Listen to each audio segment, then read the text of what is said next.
नमस्कार all dear students, कैसे आप सब। थंबनेल देखकर आप समझ गए होंगे कि आज अपन जो है यहाँ पर प्रीवियस ईयर के जो एग्जाम हुए थे आईटीआई फर्स्ट ईयर के, वो सीरीज के जो पेपर होता है उसको आज अपन यहाँ पर सोल्व करने वाले। पार्ट एक अपन ने कर लिया है, आज दूसरा पार्ट है। तो यहाँ पर अपन जो दोस्तों क्या होता है, इलेक्ट्रिशियन के यहाँ पर 38 क्वेश्चन आते हैं और उसी के साथ में जो है 6 क्वेश्चन आपके वर्कशॉप कैलकुलेशन के और 6 क्वेश्चन आपके ईडी के आते हैं। साथ ही दूसरा बी पार्ट होता है इसी में, जिसमें आपको एम्प्लॉयबिलिटी स्किल के 25 क्वेश्चन वहाँ पर देखने को मिलते हैं। तो दोस्तों हमने जो है 38 क्वेश्चन पहले पार्ट में कर लिए थे। अब ये दूसरा पार्ट है जिसमें अपन यहाँ पर वर्कशॉप कैलकुलेशन, ईडी और आपकी एम्प्लॉयबिलिटी यहाँ पर करने वाले। तो यहाँ पर आप देख सकते हैं पहला क्वेश्चन से 529 का वर्गमूल यहाँ पर आपका क्या होने वाला है।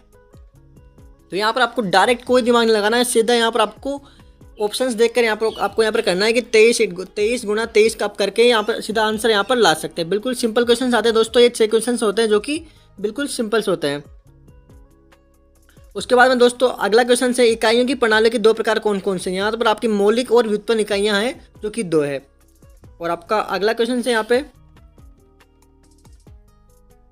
एक वर्ग की भुजा क्या होगी जिसका क्षेत्रफल 625 mm² था। तो भुजा की जो क्षेत्रफल होता है, वर्ग की भुजा निकालने के लिए भुजा स्क्वायर होता है, ठीक है, भुजा स्क्वायर होता है। तो यहाँ पर आपको जो है इसका स्क्वायर अगर आप करेंगे तो यहाँ पर आपको 625 आ जाएगा, यानी कि एक भुजा का स्क्वायर करोगे तो आप यहाँ पर भुजा स्क्वायर के सूत्र से आप जो है 25 गुणा 25 करोगे तो 625 आपको यहाँ पर सीधा डायरेक्ट आंसर आ जाएगा। आपको कोई भी सॉल्यूशन यहाँ पर नहीं करना है, बिल्कुल सिंपल होते हैं, ठीक है। इस प्रकार के कुछ सवाल जो आपको हर टाइम देखने को मिलेंगे, केवल जो है संख्या भी थोड़ी बहुत चेंज हो सकती है। इसमें से मूलभूत इकाइयाँ कौन कौन सी है तो यहाँ पर मूलभूत इकाइयों के लिए पूछा गया है। तो यहाँ पर आपका राइट आंसर सी होने वाला है। लंबाई, द्रव्यमान और समय जो है यहाँ पर इकाइयाँ हैं, ठीक है। 0.0000659 को यहाँ पर दशमलव बिन में बदलने के लिए बोला गया है। तो आप पॉइंट हटाकर यहाँ पर जो है नीचे जितने पॉइंट हटाओगे, पॉइंट हटाने के बाद जितनी संख्या है उतने आप वहाँ पर जो है डिवाइडेशन कर देना है, ठीक है। तो राइट आंसर आपका यहाँ पर डी होने वाला है। साथ ही उसके बाद में यहाँ पर ईडी के क्वेश्चन आपको यहाँ पर देखने को मिलते हैं। इसमें आपको चित्र दिया गया है कि किसका चित्र है, तो आपको यहाँ पर राइट आंसर देना है यहाँ पर कि टोस्ट का ये चित्र है, ठीक है। और आपका अगला क्वेश्चन है यहाँ पे, सामग्री पारंपरिक प्रतीक को पहचानिए। दूसरा क्वेश्चन भी आपको कौन सा है, सामग्री के पारंपरिक चित्र को पहचानिए। तो यहाँ पर आप देख सकते हैं किसका चित्र है। ये इस प्रकार से आपको लाइनिंग दिखाई दे रही है, तो ये आपको जो है इस्पात का चित्र है, ठीक है, स्टील का जो है यहाँ पर ये चित्र है, ठीक है। अगला क्वेश्चन है आईएसआई मानक के अनुसार कौन सा ड्राइंग आयाम सही है। यहाँ पर से ड्राइंग पूछा गया है, कौन सी जो ड्राइंग है वो यहाँ पर सही है। तो आप यहाँ पर थोड़ा देखते हैं कि कौन सी ड्राइंग सही है और कौन सी ड्राइंग सही नहीं है। दोस्तों पहली वाली ड्राइंग आप देख रहे हो यहाँ पर इस प्रकार से। तो यहाँ पर क्या किया हुआ है, इसमें देखो तो यहाँ पर इसके ऊपर लिखा हुआ है लाइन के ऊपर, यहाँ पर लाइन के नीचे लिखा हुआ है। तो ये आपकी जो है सही नहीं हो सकती, ठीक है। उसके बाद बी नंबर में क्या है, आप थोड़ा ध्यान से देखिए, यहाँ पर लाइन के ऊपर लिखा हुआ है, यहाँ पर लाइन के ऊपर लिखा हुआ है, लेकिन यहाँ पर लाइन पर नीचे लिखा हुआ है। तो अगर एक फॉर्मेट में नहीं है तो ये भी आपका सही नहीं होगा यहाँ पर, ठीक है। उसके बाद में सी ऑप्शन देखेंगे अपन यहाँ पर, सी ऑप्शन देखिए आप यहाँ पर, इसमें क्या रखा है कि यहाँ पर क्या किया हुआ है, ऊपर लाइन के ऊपर है, यहाँ लाइन के ऊपर, लेकिन यहाँ पर लाइन पे नीचे, तो ये भी आपका नहीं होगा, ठीक है। अब यहाँ पर डी ऑप्शन देखते हैं, यहाँ पर क्या हुआ भाई, यहाँ पर देखिए दोस्तों, यहाँ पर लाइन के ऊपर है, यहाँ भी लाइन के ऊपर है, यहाँ भी लाइन, यानी कि सही फॉर्मेट में यही बना रखा है। तो आप राइट आंसर क्या हो जाएगा, डी हो जाएगा। अगला क्वेश्चन है लाइन बी को पहचाने। साथियों लाइन बी को यहाँ पर पहचानने के लिए जो है बोला गया है। साथियों जो रेखा देख रहे हैं आप बी वाली, इसको कौन सी रेखा बोला गया। तो यहाँ पर इसको कौन सी रेखा बोलते हैं अपन, आयाम रेखा यहाँ पर बोलते हैं। तो राइट आंसर आपका क्या हो जाएगा, सी हो जाएगा। साथियों A4 साइज की जो सीट होती है उसका आकार क्या होता है। तो यहाँ पर 210 गुणा 297 जो यहाँ पर राइट आंसर आपका होने वाला है। साथियों इसमें आपको सामग्री के पारंपरिक प्रतीक को पहचानने के लिए बोला गया है कि किसका प्रतीक आप यहाँ पर देख रहे हैं, ठीक है। तो यहाँ पर आपको इसको पहचानना हो किसका प्रतीक है, ग्लास का प्रतीक है। तो राइट आंसर आपका बी हो जाएगा।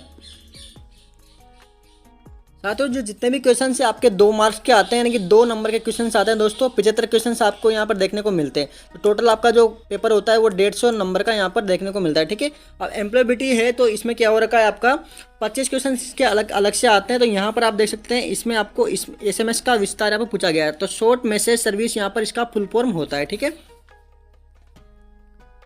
अगला क्वेश्चन है वैल्यू आर, यानी कि मान क्या है। तो यहाँ पर आपका जो राइट आंसर होगा,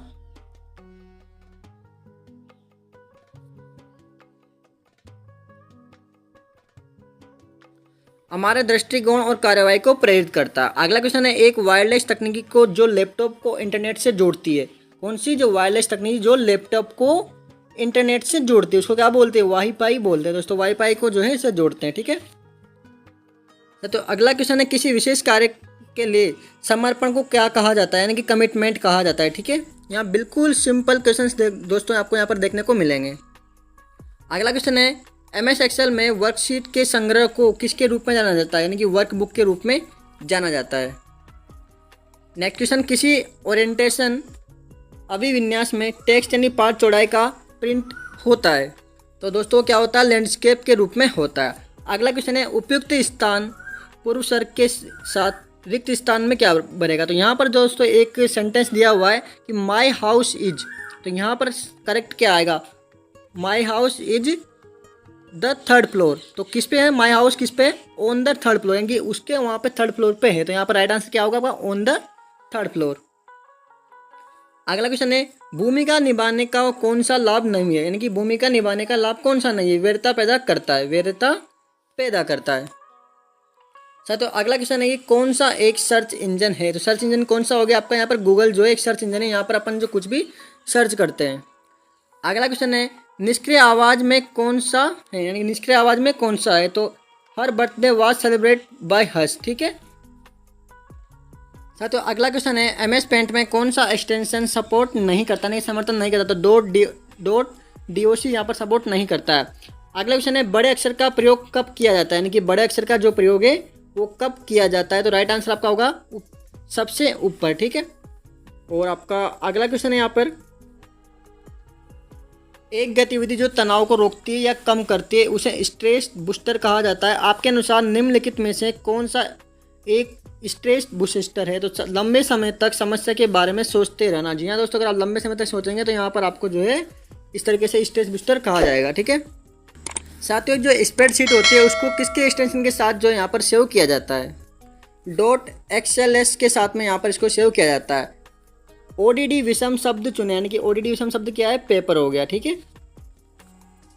साथियों, आपको इस प्रकार के क्वेश्चन जो है देखने को मिलेंगे पेपर में। जन्म तिथि, स्थायी पता जैसे जानकारी रिज्यूमे पे किसका हिस्सा होती है, तो वो क्या होती है दोस्तों? व्यक्तिगत जानकारी का विवरण होती है। साथ ही यहाँ पर जो है पिन की यहाँ पर फुल फॉर्म पूछा गया, तो यहाँ पर जो राइट आंसर होगा वो है पर्सनल आइडेंटिफिकेशन नंबर। अगला क्वेश्चन है, प्रश्न का उत्तर देने का एक अच्छा तरीका, यानी कि shall will start the discussion is, यानी कि यस लेट स्टार्ट। यहाँ पर इस तरीके से आप जो है सही यहाँ पर आपको यहाँ पर जो है सेंटेंस ढूंढना होगा। यहाँ पर दोस्तों एक नॉर्मल सा सवाल पूछा गया है कि जांच करते समय ग्राहक के किस पर ध्यान देने की आवश्यकता होती है। यहाँ पर आपको शरीर की भाषा पर भी ध्यान देने की आवश्यकता होती है। अगला क्वेश्चन है, स्मार्ट में एक का क्या अर्थ है, यानी कि स्मार्ट में एक का क्या अर्थ है? राइट आंसर आपका यहाँ पर होगा जो होगा अचीवेबल। नेक्स्ट क्वेश्चन है, इनमें से कौन एक ऑनलाइन जॉब सर्च प्लेटफॉर्म नहीं है? तो यहाँ पर जो है स्प्रेडशीट जो है ऑनलाइन सर्च प्लेटफॉर्म नहीं है, यानी कि लिंक्डइन, ग्लासडोर और इंडीड यहाँ पर जो है ऑनलाइन जॉब सर्च है। अगला क्वेश्चन है, नौकरी या काम में होना क्या होता है, यानी कि रोजगार आपको मिलने वाला है। समय प्रबंधन का मतलब क्या है दोस्तों? यहाँ पर अपना कार्य समय पर पूरा करे। अगला क्वेश्चन है कच्चे माल की खरीद, मजदूरी और वेतन, किराए, बिजली आदि के भुगतान में निवेश किया गया पैसा आता है कार्यशील पूंजी के रूप में। किसी की त्वचा के रंग, आय को लेकर अलग तरह से व्यवहार किया जाता है दोस्तों, तो इसको कहते हैं विभेद, ठीक है। साथ ही इस प्रकार के क्वेश्चन जो है आपको एम्प्लॉयबिलिटी स्किल में देखने को मिलते हैं। अगला पार्ट दोस्तों जल्दी आएगा। आए दोस्तों आपको वीडियो पसंद आई होगी। आपके जो भी साथी है जो ITI इलेक्ट्रिशियन से जो है फर्स्ट ईयर में है, तो उनके साथ इस वीडियो को शेयर कीजिए ताकि उनको लगे कि आपको जो है किस टाइप की तैयारी वहाँ पर करनी है। और इनमें से भी दोस्तों आपको जो रिपीट होने के जो है क्वेश्चंस देखने को मिलते हैं नेक्स्ट वीडियो में। तब तक के लिए जय Hind. Subscribe now and press the bell icon. Never miss an update.